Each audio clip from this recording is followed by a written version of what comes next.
Hi, I'm Sanyin Siang. I'm here with Dr. Bernard Harris. And Bernard, you have been able to go into different fields, whether it is space or venture capital or medicine or authoring best-selling books and philanthropy, and do it with such grace and such tremendous success. What advice will you give us for how one can fearlessly do that? I think fearless is probably the upper word there. I think whenever you try to do something or come up with an idea, the first thing that happens is that you begin to doubt yourself. Can I really do this? And the fact of the matter, if you can get past that, that is the first step. The other part is realizing what your superpowers are. I talked about superpowers a long time. And I discovered very early that my superpower was one of exploration and one of tech and risk. I remember when I transitioned from going from space into venture capital.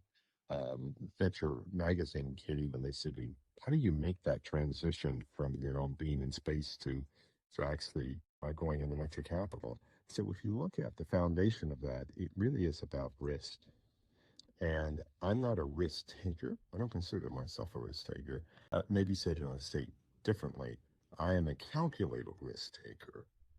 So when I see an opportunity that's something that I want to do, and it matches who I am, it matches my skill set, then I step out. And that first step sometimes can be the big step. No pun intended, since I did a space meeting. So there you have it. One of the first things to do is gain an awareness of what your superpowers are, right? And those can be outside of context. It can be, for example, exploration or the ability to absorb different types of data to come up with a risk profile for that. And then to be able to find the context that's a great fit for your superpowers. So think about superpower spin. Thank you so much, Bernard.